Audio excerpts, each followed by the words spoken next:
folks. Welcome back to LA Not So Confidential. This is Dr. Scott. I am here with my best friend and co-host. Hey, it's Dr. Shiloh.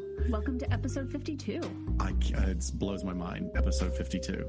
52 weeks in a year. There's got to be some number correlation, right? Oh my gosh, everything's numbers. Everything's numbers. Yeah.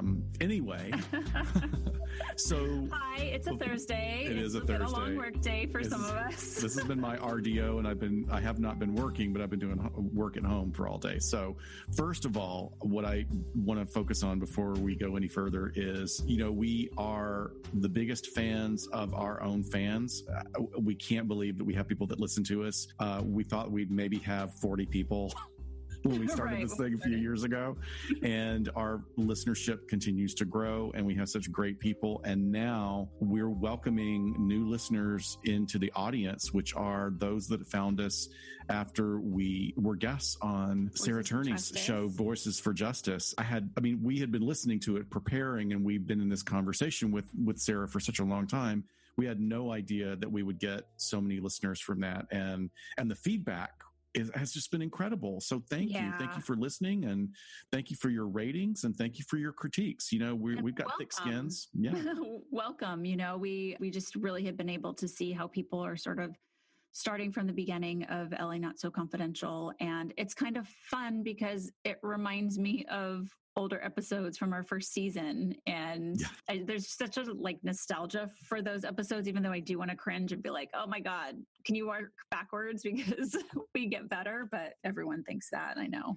And there are a couple of them where the sound is so awful. Like I think if I had been in the position of a listener, I would have gone, okay, I can't take this. But, right. You stuck with us through various versions of GarageBand and new and old microphones. So thank you. Yes, thank you. And welcome everyone. And thank you to Sarah. Yeah, it was a great opportunity. And we were so honored to be asked to do that.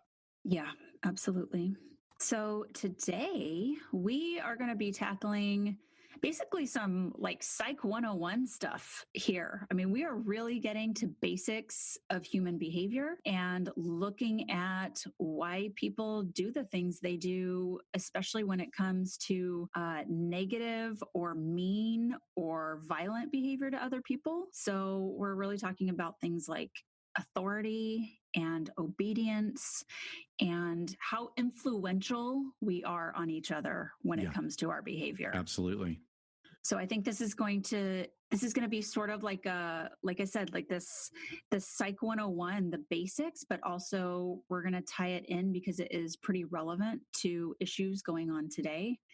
And I'm going to speak specifically about how we are kind of seeing that in the future of policing in this country and police reform. Well, we're also going to get a little meta because we're going to be talking about how the studies that we're presenting today and how they intersect forensically actually were not reported correctly in the beginning. They were not handled correctly in the beginning. And we're talking about stuff that's 50 years old or longer. But it's important for us to know. It was one of these things where as students, you're taught something that feels like it's a foundational pillar of your education and your training. And then a wonderful investigative journalist comes along and completely uproots everything about that study. And we go, oh shit, we've got to rethink everything that we know about this situation. We're going to give several examples of that. Right. Yeah. What the situation actually was, if the study was even run correctly when it comes to psychological studies, and just in this day and age, what do we do with this information? So it's going to be really cool. I think it's going to be fun. We're essentially talking mostly about two real pillars of social psychology, which is Stanley Milgram and Phil Zimbardo. Fun fact, they were in the same high school class in 1950 at James Madison High School in the Bronx. They were classmates. It's so crazy that they went to school together and went on to Yale and Harvard to have these incredible careers. And, I think there's studies like this that I, learn, and then we think about later on in our careers in this way and examine. And I go, wow, there were really like no ethics out there back then, but it gave us such a wealth of information. How long would it have taken us to discover this if, there had been more ethics in place? Well, that's true across the board in many areas of research. There were horrific things that were done during the Holocaust that have led to some of the medical advances that we use today. And that's a hard thing to sit with, right? I mean, that's an extreme example of like just an absolutely atrocious event and people being put through horrific experiences. And, it's a big philosophical debate is it worth it? But as we've moved forward, where we are now versus where we were even in the 50s, when Stanley and Philip, I'm just going to call them Stanley and Phil. Yeah. Geez. Or Zimbardo and Milgram, when they were around, that was a particularly special time in the field of social psychology. I mean, it was just this explosion of people asking questions. It was like right on the cusp of the sexual revolution. People were asking really great questions. However, they were not as informed as they thought they were. Right. It was basically a bunch of white guys. I was just going to say that. It's just a bunch of white guys, upper middle class, who had a very limited view of the world and unfortunately, a very stereotypical world view that informed even the foundations of the ideas for their research. And that is a big problem. Yeah. And they're not going to go around questioning each other. Oh, no. Or challenging each other. Because you think we're dealing with patriarchy and misogyny today. In the 50s, there was no concept of anything but that, except in a few people that were trying to be radical with these ideas of equality and otherness. And that was just quickly put down. Yeah. But it nonetheless, I think it is a very interesting time to look at social influence on human behavior. All the things you talked about, as well as, kind of a civil rights era of its own as well. And then post-Vietnam and things like that. So the parallels when you're looking at social influence and social justice are very interesting. And yes. Almost all of these people we're going to talk about today, it's so interesting because they start off really kind of looking at the negative behaviors of individuals. And a lot of them say that they were studying quote unquote evil, but then they sort of flip, and their later research is really looking at like the goodness in people and what makes people heroes or altruistic. And I think that's really kind of neat. It is. And actually, I have to give it as much criticism as I have of Milgram and Zimbardo. You have to admire that they came around eventually to some concepts of, evil's not this just very black and white definition. There are factors involved in how these individuals got to the place they are, which was not where they were in the 60s, but they got there. I mean, you and I talk about that all the time, but that wasn't something that just teased apart like that. So right. Zimbardo says that he actually still uses the term, sort of evil going on in the world. And he says there's three kinds of evil that I think is really interesting to look at. He looks at the individual, so the psychology of the person, which we could say this could be the bad apple in the bunch. He also says that there is situational type of evil, which is more of sociological, environmental factors and influences. So that could be like, is it not just a bad apple, but maybe it's a bad barrel? We're hearing people talk about that a lot right now. And then also systemic there's this evilness to systems, whether it be organizational or political or cultural or legal influences. And he says those are the barrel producers. So kind of like, I liken that right now, I'm kind of wrapping my head around it as maybe policy that isn't good, but you have broken systems. Yeah, broken systems. Yeah. And I'm thinking of it in terms of policy right now. Yeah, this seems like a really good three-legged stool for a basis of understanding. It seems balanced, and I'm glad he got to this place. I think it took a long time, but it's a good model. Definitely. But I think the bottom line of everything, your take home for today, that, about what we're going to talk about, is that people are a very powerful influence on each other, whether it's bad or good, which, we're going to talk a lot about the bad influences today, but at the end, I want to kind of bring us home back to the good, because we can absolutely influence each other for good in this world. And it gives me hope in a time that we were talking off air before this that feels pretty hopeless and just upsetting right now. And, I kind of love that I'm able to put my thumb on a couple of things that I say, you know what, I think this is the area, this is the future of what we need to start looking at. And for the times that just feel really tough, and there's been a lot of those days and nights, this is what is helping me keep some hope here. Yeah. So I'm going to start off with talking about Stanley Milgram. So Stanley Milgram has such a landmark study. In 1963, he was at Yale, and he's a social psychologist. And in 1963, he had this idea of what makes good people do bad things. Essentially, he was really thinking about the Holocaust. He was really kind of fascinated with, could the Holocaust happen in America now in 1963? And boy, that's prescient, huh? Yeah, I know, right?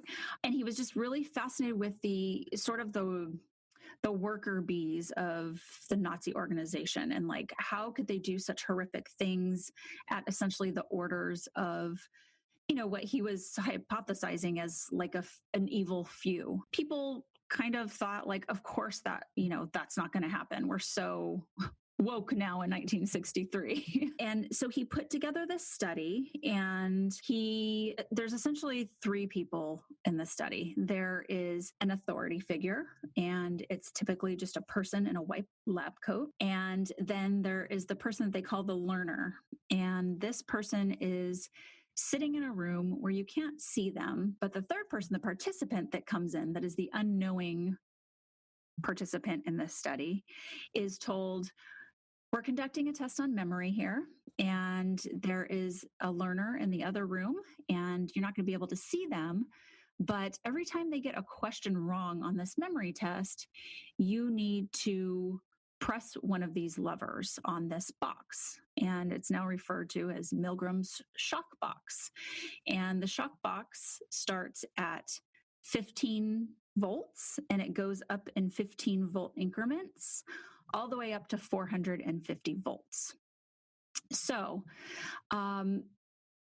and by the way, the tapes of this are our basic education. Like if you're doing even a bachelor's in psychology, and when you do a bachelor's in psychology, it's generally just the most basic sort of cognitive behavioral and the foundations. You don't even really get to all the great stuff, but this is one of the great things in any psych education, is watching these tapes, these black and white tapes, and everybody is nervously laughing because you can't believe it's happening. Right. So before he started his study, he polled 40 psychiatrists at Yale and said, how many of my participants do you think will shock all the way up to 450 volts? And they said 1%. 1% will go that far. Now, why do you think they said 1%? Like, where would they get that number? I guess we're looking at like the levels, what the assumed levels of sociopathy or psychopathy were at the time. Was that it? Exactly. So they're like 1% of the population is psychopathic, or they probably would have said sociopathic because it's the social psychology era. But they were very wrong. 65% of the participants went all the way to 450 shocks. Now, it's not just about shocking this person or pressing a lever. They can hear the other person in the other room, or what they think is what they're hearing the other person. It's actually a tape recording. They didn't know this. And so at the beginning, 15, 30 volts, it's like, after they're shocked. And slowly as it goes up, there is screaming. There is, please stop. I can't take anymore. Make it stop. Yeah. And at the end, as you're getting towards the end, there's like silence, as if the person has died. Because the lab coat guy is still directing the individual who is giving the shocks to continue giving the shocks, even though there's no response from the other side. Right. So if the participant is looking up at the authority figure with worried face, or, oh my gosh, they're asking me to stop, please continue giving the shocks. And he's just very simple orders and just repeating it over and over. And 65% of the people went all the way up to 450 volts. But we should clarify. That actually there was no one getting shocked. Correct. No one was getting shocked. There was no one on the other side of that sort of partition. It was just a tape recording or an actor being signaled to make these different levels of response. Correct. And he ran several different versions of this test, which I thought was really interesting. I think about 21 different versions or so. But really, there were over 1,000 people that participated. And what I find interesting is some of the differences here. So when women were participants, the women actually behaved exactly like the men. There was no more remorse or no more empathy exhibited, no more remorse or anything like that on either end of the spectrum. They behaved just like the men. There were a couple other variations that were interesting to compare. So there's one where the participant, the unknowing person, sort of comes in early, and this is all sort of staged. So they're seeing the participant before them.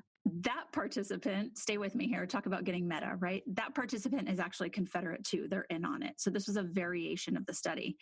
So the unknowing person walks in, the authority figure goes, oh, you're early. Why don't you just sit down and watch, and we'll put you in next. So if the fake participant that they're observing says, I'm out of here, I'm not shocking anyone anymore, this is bullshit, and gets up and walks out, then the next participant is actually more likely to refuse to shock as well. Going back to what you're starting off this episode with, talking about how we have the ability to influence other people's behavior. Even in a good way. Yeah, even in a good way. And it's not being directive in this example that you just gave.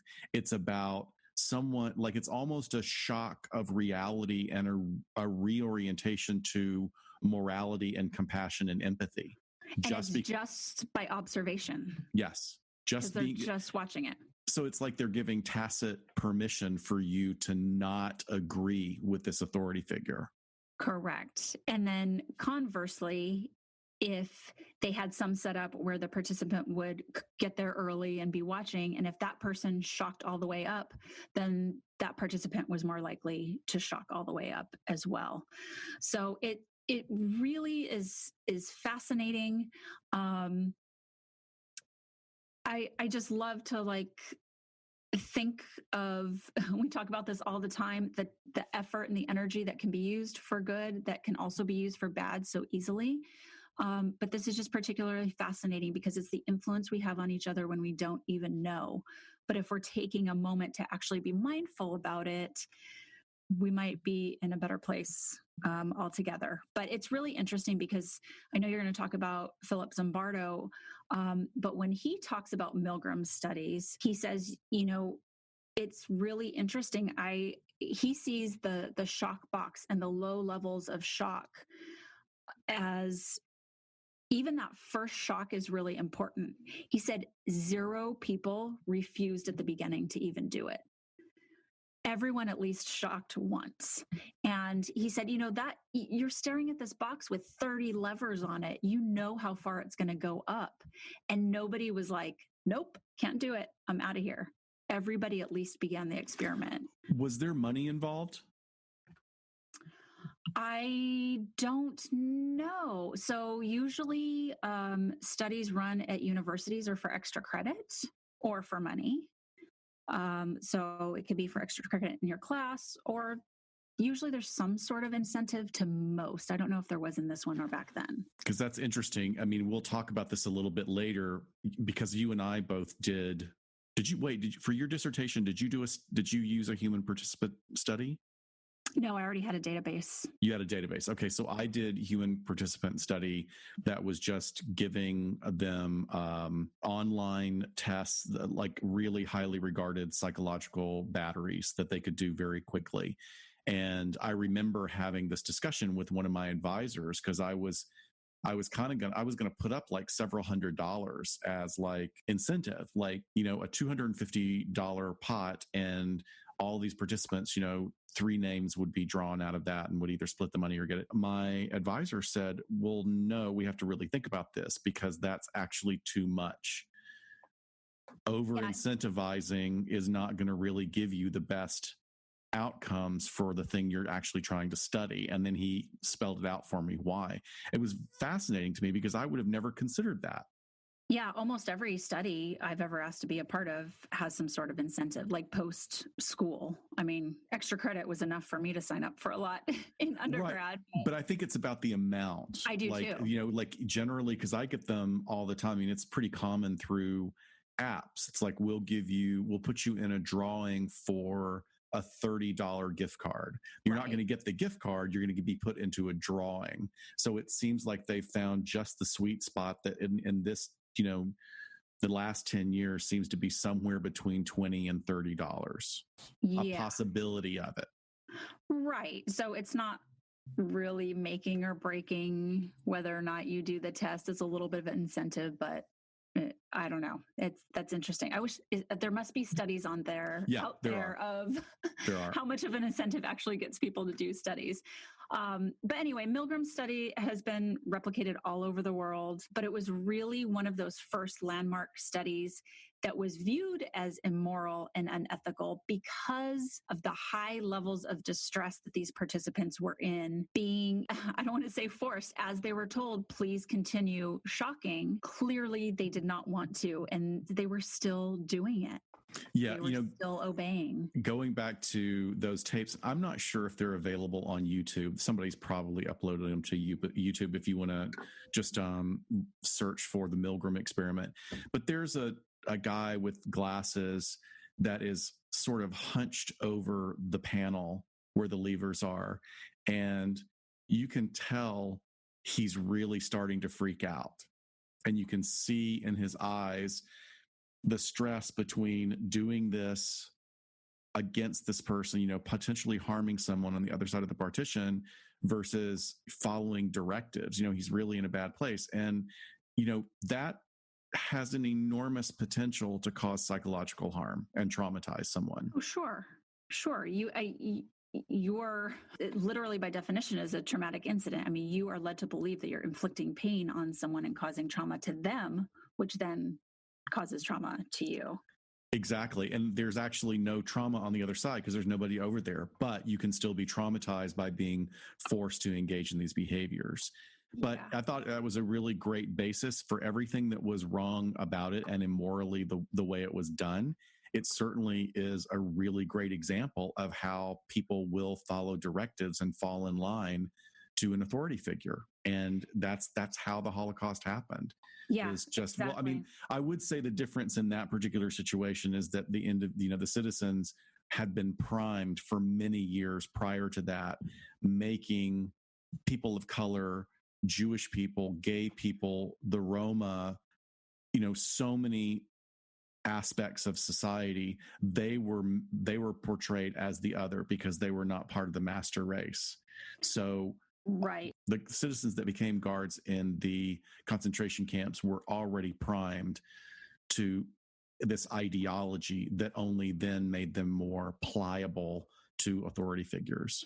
Yes, and that is we're going to talk more about that when we get to active bystandership, but the research shows that the more you devalue a certain population or type of person for whatever reason, the more likely you are to be biased or be mean or be violent towards that population. Also, Zimbardo, when he talks about Milgram's study, yet again, he kind of likens the shock box to how this desensitization and priming, like you said, of the Jews particularly happened over periods of time. Like at first, it was like the first lever on the shock box is like when they had them wear gold stars.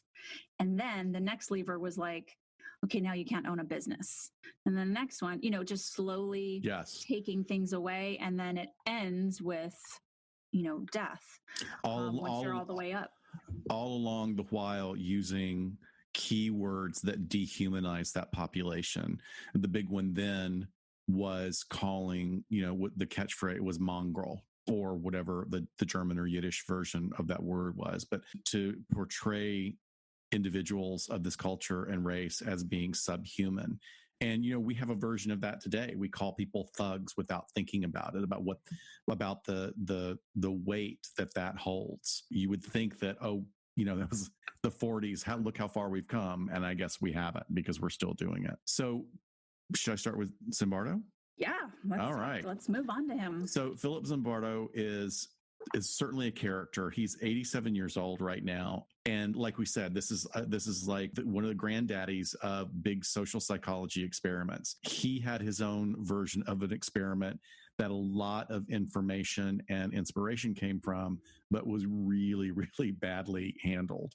Yes. But as a background, he was born in 1933. He is an American psychologist of Italian descent. He currently is a professor emeritus at Stanford University.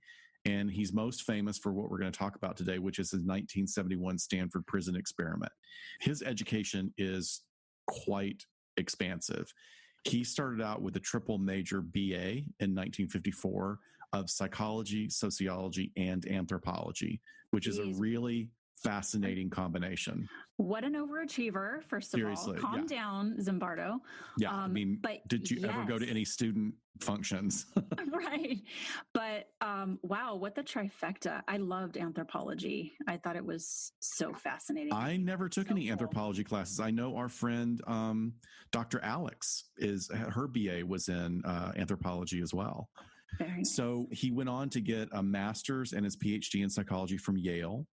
And then he taught at Yale, and then he moved over to New York University, and then to Columbia University, and then to Stanford in 1968.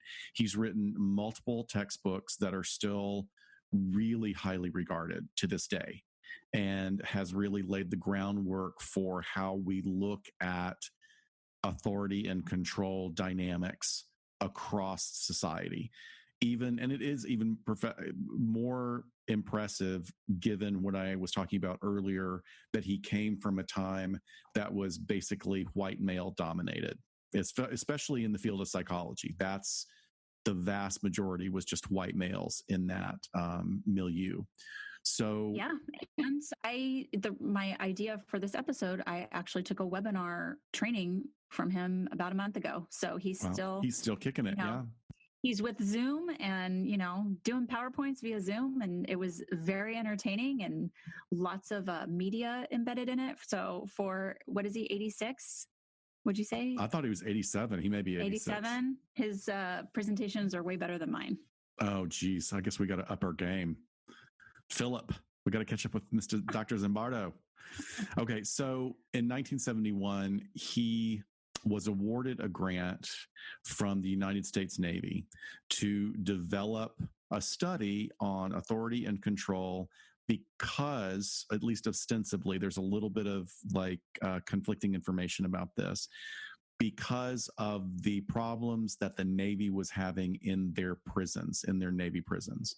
They were having a lot of rioting and problematic behaviors among the people that were put in the brig basically for various crimes while they were in the military, in that branch of the military. His goal for the Stanford prison study was to assess the psychological effect of a student taking on one of two roles in a prison setting, a faked prison setting, and randomly assigning by the flip of a coin from the volunteers, men were going to be divided into either being a prisoner or a prison guard. His statement is really spot on. I had been conducting research for some years on de-individuation vandalism, and dehumanization that illustrated the ease with which ordinary people could be led to engage in antisocial acts by putting them in situations where they felt anonymous, or they could perceive others in ways that made them feel less than human, as enemies or as objects. So right there, it's nailing down what we were talking about, that process in these bigger pictures like the Holocaust and in some of the, nationalist movements that view, for whatever reason, whether it's race, skin color, creed, religion, whatever, viewing people as others. Right. So, and we think of those as like, taking years or decades to build up over time. And he's really going to show us that it doesn't take that long. Yeah, that was the thing that surprised everybody about the study. For one, another big thing that was surprising, which we'll go into a little bit deeper, is that Zimbardo himself, and this was badly done, but he inserted himself into the experiment, which should never, ever have been done. Even at that time, that was a dumbass thing to do. Sorry, I'm just going to call it dumbass, because he wasn't a student anymore. He should have known better.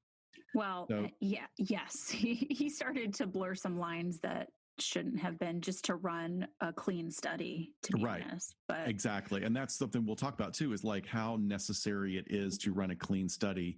And there are some things that have been set up since that time that designate how you're going to do that. So we'll explain that a little bit more. But so this was happening over the summertime, right? While school was out, and they basically transformed one of the halls into a makeshift prison at the university. Yeah, the first one was a basement, I believe, and it was moved. It was moved for a reason, something that happened in the middle of it. It was designed to last between 7 to 14 days. All of the participants were upper middle class white male students. Yep. And they were going to be compensated at $15 per day. Correct. Now, back at that time, $15 a day was a lot of money. That's a lot of money. Yeah.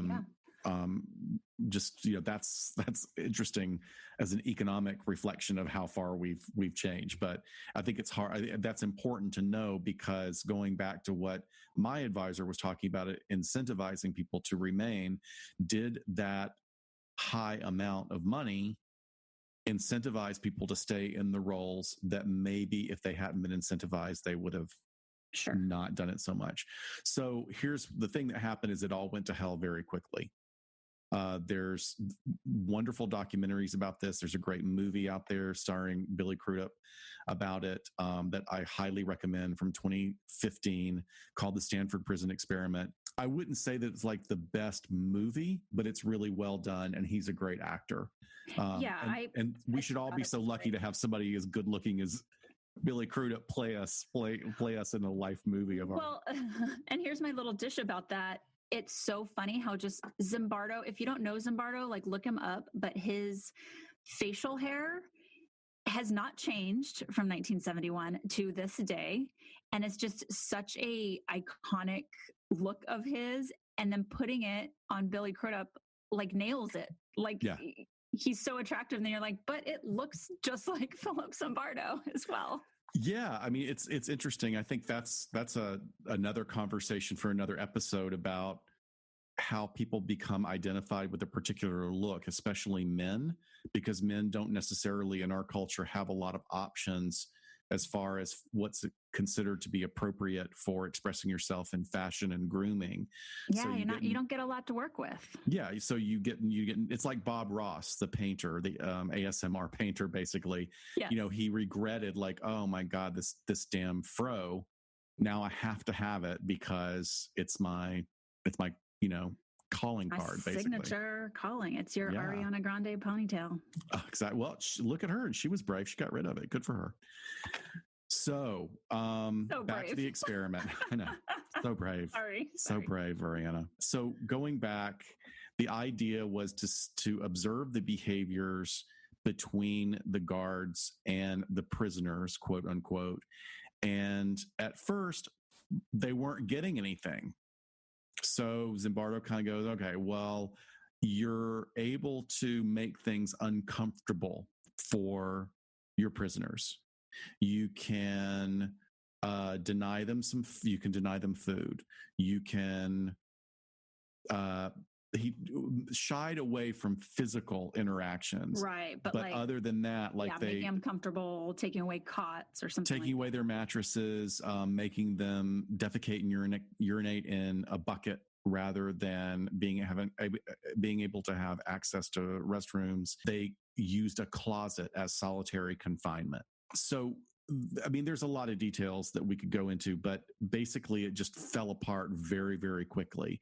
And within the span of, I think, 4 days, they saw a radical change in the behaviors of all the people. Now, he made some choices. The guards were given sort of like off the rack khaki shirts and pants to wear, right, and aviator mirror sunglasses so that the prisoners would not be able to have any eye contact with them. Right. And he got that idea from Cool Hand Luke. Oh, that's interesting. Yes. So, and with the prisoners, they were given very uncomfortable, ill-fitting clothing with stocking caps. Now, no prison has ever really made people wear stocking caps, at least in the last 70 years that I know of. However, that was something that Holocaust people that were in concentration camps were required to wear skull caps. And anyway, the prisoners just had numbers on their makeshift prisoner uniforms. Which goes to what? Dehumanization. Well, yeah, de-identifying, dehumanization. You're just known as a number, not a person. So they would deprive them of sleep. They would, and cells were set up. The guards were only given wooden batons, but every time they would be settling down for the night, a new shift of guards would come in and rattle the cages and play loud music or not allow them to rest or get them to, give them sort of mindless, useless activities of moving around. What happened was that there was one student who was like, peace, I'm out of here. Just open the door. I'm gone. And they knew they could leave at any time. Yep. They all knew they could leave at any time.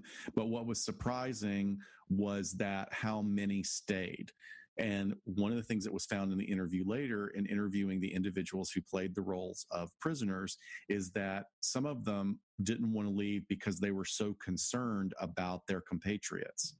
So that's getting into an area of like almost sort of a Stockholm syndrome, where it comes to your peers, like a trauma bonding episode. Yeah. So now the thing that we were talking about earlier that is particularly disturbing is that Milgram himself inserted his presence into the study, playing a role of a prison superintendent. So he would supposedly mediate between the guards and the prisoners, these disputes.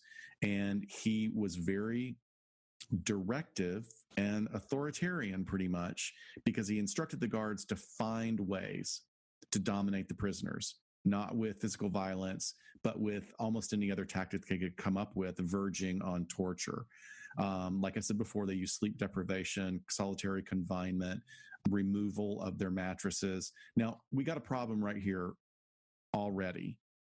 You don't change the goalposts in a study. All of those things are supposed to be absolutely nailed down, every possible contingency for what could possibly happen in a study. And clearly this was not constructed in that way. And this is super interesting because you start thinking about, okay, nothing was happening. So if he had given it a little bit more time without intervening himself or giving direction, would this have still happened? Would nothing have happened? And who's funding him? Who's giving him this grant? And what do they want to see? And a lot of studies are funded by organizations that have a special interest. And if you come to somebody and try to get funding with a study that isn't particularly exciting, you might not get it funded, or if it's not what they want to hear. So this is sort of the behind the scenes of research. But if he's like, oh shit, the Navy gave me all this money to do this study and nothing's happening, then he should have let nothing happen, because it means because that's information right there. Yes. That is information. No, no reaction is data. Exactly. That is really important data. But that's something I think that has become more important to understand than it was in the past. Like now. Do you know, I falsified a study in the 6th grade, a science project. You criminal. What was it on? So my science project was whether or not the type of music that I played to a house plant would affect its growth. And so I played like classical to one house plant and heavy metal to the other. And my mom is a conspirator in this because nothing happened. And she helped me put the heavy metal one sort of in the oven so it would wilt. I take my license away right now. Ashamed. I am sorry. I'm gonna click your camera off. I just can't look at you, Dr. Shallow. It's my mom's fault. I was going with her obedient authority-ness. Ooh, that was a really clever reframe. What? Okay. Yeah. Sorry, Mom. Okay. Love you. Because that's a whole, like, she would not allow her daughter to fail. Ooh. Dun, dun, dun, dun. Part 2. Okay. Yeah. Sorry. I keep interrupting you. Go ahead. No, it's fine. So it was interesting. Some of the things that came up was after this all fell apart, and it fell apart very quickly, they were interviewing the guards, and what the guards shared was that they had sort of an idea of what they thought Zimbardo wanted to have happen in the study. And they felt driven or impelled or compelled to make that happen to the best of their ability. So they themselves were part of falling prey to authority, even without explicit directives.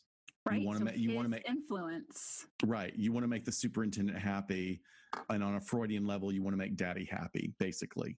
So less than 2 full days into the study, one of the students who was playing an inmate started exhibiting really severe signs of depression with really what we call labile mood. So extremes of emotion, extreme sadness and crying, periods of extreme anger and agitation, and then other symptoms of depression and, agitated, unpredictable physical behaviors. So he was acting out in such an escalating manner in front of the other students that they removed him from the study and they put in an alternate. So that was really, really problematic. Yeah, because that's early on. And yeah, you're already that's very having early. One person. And I watched the movie again last night, and I'm thinking, this is just crazy because these guys have to see each other in like physics class or something next semester. Like, they're not even thinking about the consequence piece to it. So let me throw something into that I couldn't help but think of is, I've been I think I've talked about this on the show. One of the things I get to do in my current job is I participate in an amazing, really very forward-thinking, progressive, and really cutting edge program training law enforcement. We have people that come literally from around the world and around the country to watch how we train police officers. And the culmination of this week-long immersion into issues of mental health is situation simulations, where we place officers in situations with mentally ill people, except these are actors playing mentally ill people. Now, I was given incredible leeway and bring in volunteer actors and say, okay, I'm going to train you and educate you on this particular mental illness or this particular condition, and I need you to act it out in this way. And you have a goal. You have to get the officer to understand what kind of help you need.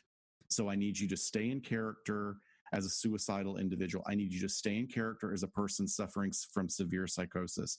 I need you to stay in character as an individual going through a manic bipolar episode. But you have to be able to do it 11 times in a row with only a couple of minutes break in between. And you have a goal because you are actually teaching this police officer. Right. It's incredible. I've been able to observe it. It's a really great, I mean, I can't believe I had this opportunity, and it's fantastic. And I hope, my goal is someday to be able to get someone to produce a documentary about it, because I think it's amazing. But here's the thing that I found out. Now, I came from a performance background, and I took tons of acting classes decades ago. And I studied with a particular type and modality of acting, Sanford Meisner. It's Meisner technique. But here's the thing. I'm not an actor. I took those classes 28 years ago or something. I don't know how to turn it on and off. And so we make fun of actors because like, oh, you stand around all day and then you do like 30 seconds on the camera, and then you get to like have coffee and hang out with great people. And it's really not. It's about portraying a level of emotion and intensity, and then having to turn it off and turn it on and turn it off and turn it on. So I got to the point before we got these actors coming in, I could not do the suicidal scene anymore because it would ruin my weekend. We do these every Friday, and I would play the scene of a suicidal individual for 2.5 hours, and I'd be wrecked because I couldn't turn it off. So What's great is these actors who have come in is like, it is old hat to them. They are such experts. They can access that emotion, and then they can shut it down when it's not needed. So they walk away, they're ready for lunch, hanging out. And I used to be in a corner, shoving candy in my mouth. Like I'm suicidal because I've been playing suicidal. I know. It's really rough. So, I mean, it's a really great program, but like this, the reason I give you that long involved story is tying it back to Zimbardo's experiment, is that none of these students had the wherewithal to go to these emotional places and have any kind of boundaries. Right. And so the prisoners had to be there all the time. Like you said, the guards actually worked in 8-hour shifts. So exactly. They could go home at the end of their shift and be normal, and then come back fresh, ready to kick some ass. And like, oh, how am I going to play it up today or tonight? And these poor prisoners have been there for the entirety of this. Right. And the prisoners started rioting in their own way. They blocked their cell doors, or they refused to wear the caps that they were ordered to. They wouldn't follow the instructions. But then, and so they were quote unquote revolting in their way, which then led to the guards from the other shifts volunteering for more hours because they've got to come in and quell the uprising. Wow. And they even found further ways. They were trying even to engage in splitting of the inmates by creating not only the solitary confinement, but a privileged cell where those prisoners could have better food and a more comfortable bed, because they thought that would be a way to get their peers to cooperate by saying like, oh, here's this incentive. If you act nice, if you cooperate with our authoritarianism, you'll get a reward. And it did not work out that well at all. So how did it all end? It ended very quickly because there was a point where a few days within the experiment where individuals were going to be interviewed. Now, the person doing the interviewing was a recent doctoral candidate student. Her name was Christina Maslick. She was actually dating Zimbardo and later married him. But they're still married to this day. Oh, I didn't know that. They're still married? Yep. Fascinating. Well, she basically looked at it, turned to him and said, this is bullshit. You've got to stop this. This is really dangerous. And she was the only, and even Zimbardo to this day says that she, of all the 50 people who were involved in setting up the study, observing, reviewing the materials, even coming onto the cell block, she was the only one that questioned the morality of the study. So after only 6 days of a planned 2-week duration, the entire thing was shut down. Yep. So she said, what are you doing to these boys? And she told him, like, I don't even know who you are, because she first sort of voiced her distaste with what was happening. And he's like, but can't you see like the contribution to the psychological community with this? And she was like, who are you? And he's like, admittedly, that's kind of the thing that made him go, oh crap. Like, I'm gonna lose this woman for one, but she's willing to put this relationship on the line because of how wrong she feels it is. Because she recognizes that and maybe it's because she was more. So back to the wrapping up Zimbardo is, like I said earlier, it was really a reflection of the times. And I think the overwhelming presence of white male psychologists and psychiatrists and researchers, and also like the level of therapy that was done in the 60s was I would say was primitive, because everything was normed on white people and white people of a certain level of education. And there was a lot of othering clients from lower SES, and there was a lot of othering of clients that were people of color. And no one was doing a lot. I mean, there was some research being done in Palo Alto in the 60s and 70s when the psychocybernetic family systems people were doing work. But even then, that was on mostly white families. And thankfully, we've come a long way. But also, prisons were very different then than they are now. Thankfully, I mean, they've come a long way from what they used to be. Right. Well, and just want to touch on one point, especially in forensic psychology, when you're dealing with a prison population or a criminal population, maybe if that's the clientele that you're working with, so many of these tests that we use to perform testing, psychological or personality test, intellectual tests, neuropsych tests, were all normed initially on not a very diverse population. No, it was mostly, wasn't it like Minnesota multiphasic personality test was like the Minnesota was all white male college students. Right. The most popular personality test out there. So any outside of that norm is going to look as if it's, someone suffering a deficit or deviant or abnormal in some way. Right. Particularly paranoia, like especially among races and people of color, is like they would keep going, oh, well, these people by nature are paranoid. No, they're not. They're functionally paranoid because they actually are in danger in the community more so than a white person their age and gender. Not psychotically paranoid. Exactly. Functionally. Yeah. Just to keep yourself alive. Let's see. Where do we take it from here? I mean, there's a lot of things that I found fascinating about Zimbardo's book in The Lucifer Effect. This is one of his more popular books. It's used as a textbook, but it's also really easy to read. And he talks about these steps involved, like you were saying. And first one is mindlessly taking the first step, like not being mindful of the responsibilities of your job or how you view other people.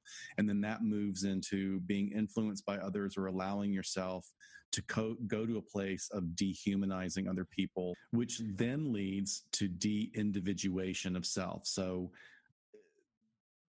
it's just this slippery slope of steps that is a toxic cake. It goes into diffusion of personal responsibility, blind obedience to authority, uncritical conformity to group norms, and then the passive tolerance of evil through inaction or indifference. I mean, it's a very elegant model that he has developed, and it's chilling to look at it. It is. Okay, so I would really like to talk about this sort of new term to me, although it's been around in a lot of different ways, but that's active bystandership as opposed to passive bystandership or just sitting around watching things happen. Most of this research is being pulled from Dr. Irvin Staub, and he has also done a ton of research in the areas of evil and goodness. And his book is going to be in our show notes. I thought I had it at the end here in our resources, but I don't, and I don't have it in front of me, even though I've been carrying it around all day long. But he really defines active bystandership as a few things: being able to help others, preventing and resisting violence, and just working to improve society. So you can see why I've been drawn to this very recently. It's like this beacon of hope, especially in the work that I'm doing now. I'm deviating a little bit from my direct clinical work that I'm doing with law enforcement, and I'm working more in areas of the focus and the future of training and what that is going to look like, and as far as like policy and things like that. So I've been knee deep in this for about 3 weeks now, and this is really a cool direction that makes me feel like I want to be a part of it. And I'm again, like grateful that I'm here in this period of time in my life when, I think, like I was saying earlier, things can just feel really hard and tough at this point. So yeah, I was going to say that I love his work. And if anybody is interested in seeing visual representations of how it plays out, the show, What Would You Do, is a perfect example. And it's really uncomfortable. It's really, I get so uncomfortable watching it because even with my education and my training, and I consider myself to be a pretty compassionate person, I look at some of those situations and I think, I don't know if I would be as ballsy as that woman who just went up and told that racist waitress to shut up. Or, right. On one hand, it's an incredibly validating, like it does give you hope of like, oh, there are people who will stand up for other people. But man, they put people in some very difficult situations in that. I find it fascinating. They really do. And I think in talking about this, part of it is going to that uncomfortable space and thinking about situations that we probably have all been in where we didn't stand up for ourselves or didn't stand up for somebody else.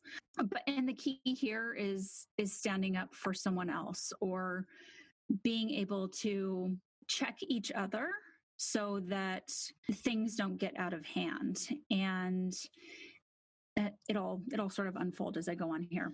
Were you going to say something? Sorry. No, well, I was just going to give an example. Like I'm trying to think. There were two examples. There was one where, it's going to sound like such a silly example, but I remember being in school with a really problematic peer. This was a very odd individual who was very ageist in that she was a good bit older than the other students. And she had very ageist statements she made about the younger students, because in a doctoral program, we had people that were 26 going all the way up to 65. And I had to take her aside one time and I had to say, oh, okay, well, so-and-so and so-and-so are really good friends of mine. And I understand that you're frustrated, and I understand that you feel like you don't have anything in common with them. But these things that you're saying about them, for one thing, you shouldn't be venting to me because they're my friends, and they're sexist and they're ageist and they're classist. And you're going to have to look at that. You need to look at that with a therapist. And I was kind of trembling as I said it. And she thanked me. She said that was probably one of the most valuable things anybody said to me in this program. And I said, well, I'm glad you heard it. Thank you for listening to me. I know you don't like them and you don't have to like them, but we've got to respect each other. Wow, that's a great example. But that was it was a great, simple example. It wasn't anything like, big, like we're talking about. Some of the, what we're getting to is what's going on in society today when it comes to bystander and conformity, right? Right. And so for you, do you think it would be easier to do something like that is sort of this one-on-one, like you pulling her aside and saying that, rather than a situation like in What Would You Do? I think it was easier here. And I have to, like, if I have to be really honest and take that pick and shovel to myself to look at what my motivation was, would I have had the same confidence or drive or ability to say that to a male or to someone that I felt intimidated by? I did not feel intimidated by this person at all. In fact, I was completely neutral about her. I didn't have negative view. I was a little disappointed, but so I had to look at like, oh, am I, in my maleness and my white male privilege, am I feeling like I have the ability to school this person? Yeah. Or will it be interpreted as being intimidation or something like that? Oh God, I hadn't even thought about that. Yeah, absolutely. Am I intimidating this older woman. Right. I don't know. There's so many layers to it. But the idea here is that inhibitors are very pervasive. But influence also works in the reverse. When you start helping other people and people see that, it becomes contagious. And this idea of active bystandership is used in a ton of different fields of profession, as well as campaigns. So you might remember the slogan, "Friends don't let friends drink and drive." So that is, it's a slogan, but it is promoting, hey, I'm going to take your keys away, or I'm going to give you a ride, instead of just letting whatever happen. There is some active intervention that has to happen there. And the idea is that there's several stages at which the intervention can happen, and it can happen really early on. And usually that's going to be the less confrontational, right? Because if you're like wrestling the keys away from someone who's blasted drunk as they're trying to get in their car, it probably would have been easier at the beginning of the night if you're like, hey, you can just stay here tonight, and sort of set it up that way. Right. So it is used formally in policy in the airline industry. So pilots kind of have this checklist that they go through with each other. And if some of them are exhibiting signs of being too tired, which they have regulations in place of, like, how many hours they can work on and off the job to make sure they get adequate sleep. So that's nice because that's built in.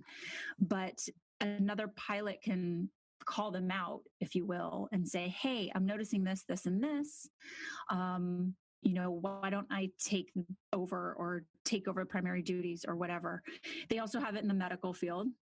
You think of these, like, I really want my pilot to not be sleep deprived, for one. Yeah. And I definitely don't want the surgeon operating on well, yeah, I know there's that too. Or the surgeon to be sleep deprived, or, Dr. Death in there about to cut me open. So it makes sense that it's in these types of professions. It's also used in anti-bullying campaigns. We've all seen the commercials now, where the kid is seeing another kid being bullied in the hallway, and it's sort of this, like, playing it through if you do intervene or if you don't intervene. Or on college campuses, basically like safely intervening to prevent sexual assault. So this is nothing new. Actually, after the Rodney King incident in 1991, Dr. Staub was brought out to California to talk to a bunch of chiefs of police and representatives from departments about this very issue. If you guys have not listened to it, the Getting Off podcast has an amazing series right now on the Rodney King incident. And from a legal perspective on both sides, it's fascinating. So go listen to that. And they kind of sort of adopted some of the stuff he was talking about, but not fully. And they didn't want to call it bystandership. They wanted to call it an intervention. So it's really interesting to look at this as sort of like the evolution of how it can impact police violence.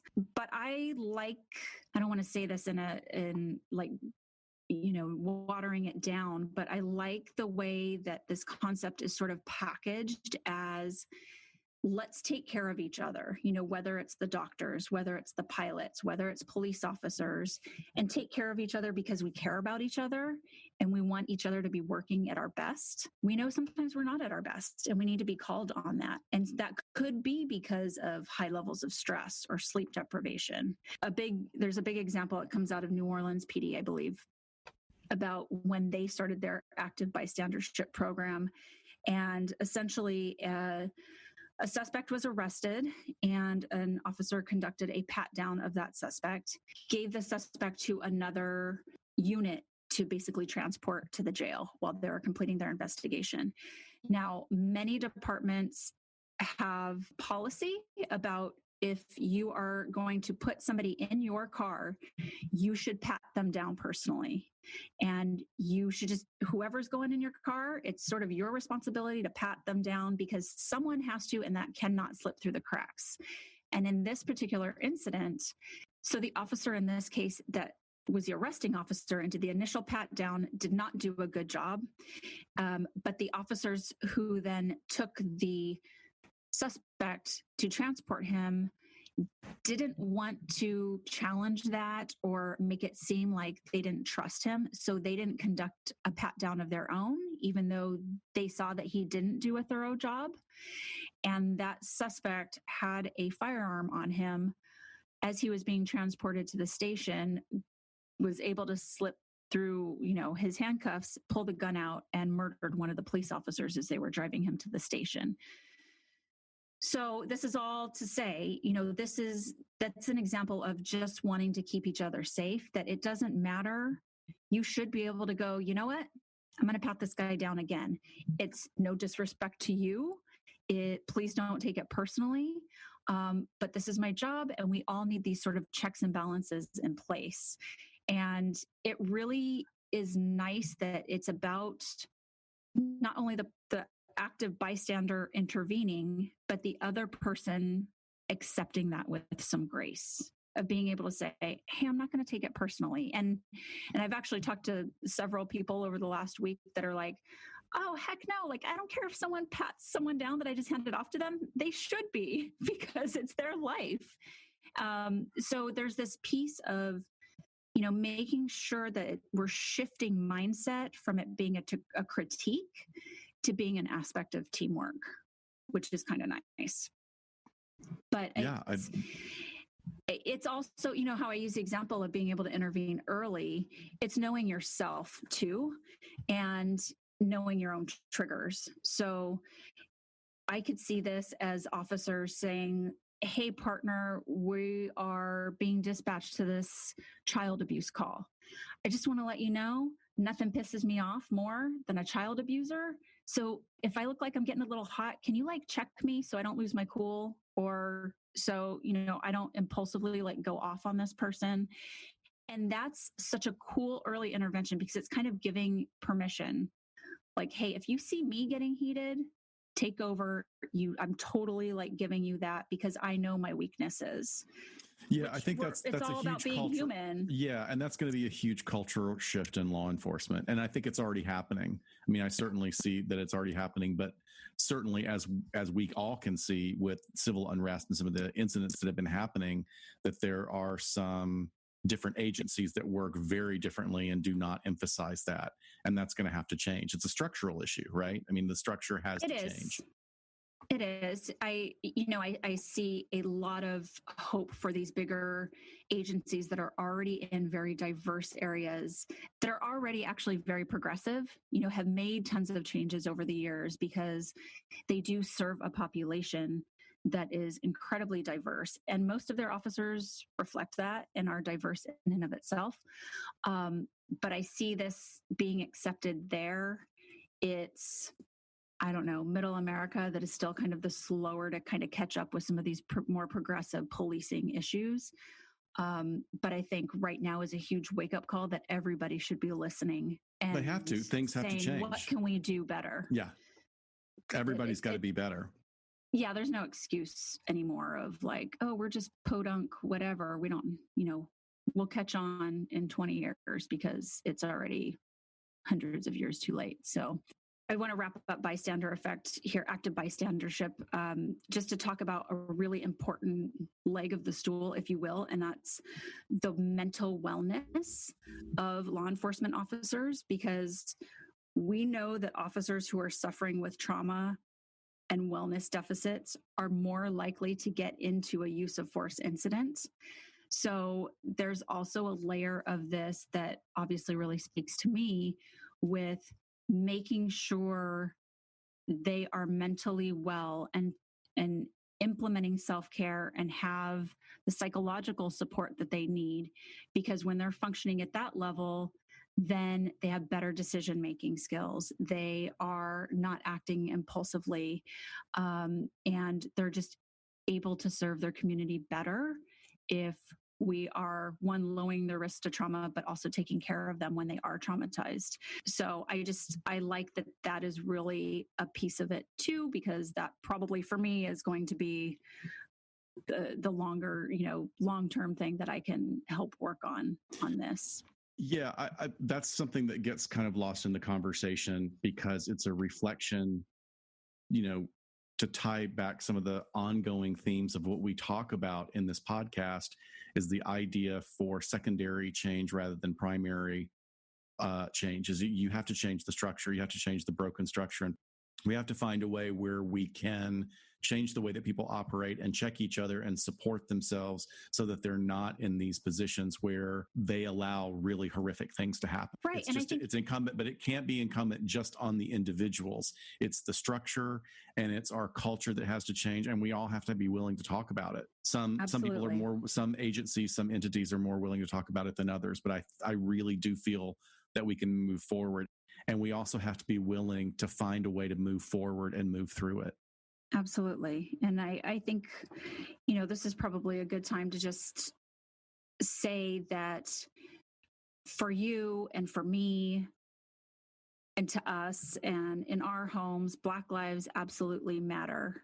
And we do see a future where there is a difference being made and things are changing. And I know that the slogan is defund the police. To me, my interpretation of that and what I've gathered from just educating myself and, everything that I've been listening to recently, listening to people, is it's collectively imagining a new public safety future where Black lives do matter, but it's re-envisioning justice as a whole, not just policing, which is a huge chunk of it, but justice as a whole. I don't know if you want to add anything. Well, I was just going to say, I'm glad you're touching on that. We've thought about it for a while about how can we say this in a way that's respectful and really attempts to honor the enormity of this issue. And, we can come out very clearly and say there are no modifications to that statement. Black lives matter. There is no modification. There is no BS of all lives matter or these lives matter. It's right now, don't bury the lead. People are dying. Black lives matter. I saw the most perfect metaphor for this. It's as if your child has cancer and you have been asked to go to a cancer fundraiser and stand in front of a podium or stand behind a podium and talk about your child's experience of trying to survive cancer and saying that your child's life matters. And then somebody jumps up on stage and grabs the microphone and says, no, all children's lives matter. They're missing the point. Is that it is a particular section of the population. We've got to catch up to this. And we absolutely can. Yeah. Yeah. And you and I stand in the middle of this unique Venn diagram where that's one of our circles. And our other circle is that we are pro law enforcement. And we are recognizing the need for change and training in policies and processes like discipline and culture and whatever other circle we have going on. We are in the midst of a lot of these different worlds, and lots of you are. Right. Lots of people are going through their own personal journey right now. So we want to acknowledge that. And I know this feels like it's kind of coming full circle to when the protest started and we were doing our live stream at the time and people were, talking about what the experience was like for them. But we want to acknowledge to all of you listening that this has been really hard and that's okay. And you can have your feet in two worlds. It's not an all or nothing. And for our listeners, you can have any feeling about that, about what we're saying. I'm not going to disrespect. I will have no less respect for someone that absolutely disagrees with me, because that's the space that we as mental health professionals have to inhabit, is making room for everyone's intellectual and emotional stance. So I respect you. You may not respect me, but I respect you. And my hope is that we all find a way to check ourselves and keep moving forward. Perfect. All right, Dr. Scott. So I guess we'll just close here and we'll see you next time. That's a lot. This has been a long episode. We didn't even get to a bunch of our material, so we're probably going to have to do a part 2 because bystander effect is a huge, huge pillar of social psychology. And or maybe we'll bring it up on Get Vocal on Saturday. Oh, that's perfect. I hope everybody will join us on Get Vocal. And again, for people new to the podcast, thank you so much for joining us. We're so excited to have you here. Please join us on social media. We have a great active Facebook group that has some great discussions. We're on Instagram. We're on Twitter. Please join us. We're having a great time, and we love the ideas that come from you. The communications that come from you are just wonderful. They make our show better, and I feel so lucky to be part of what we're doing. So thanks for being part of it, and thank you to my lovely co-host and bestie. You're welcome. All right, we'll see you next time on LA Not So Confidential. Good night. Bye, folks.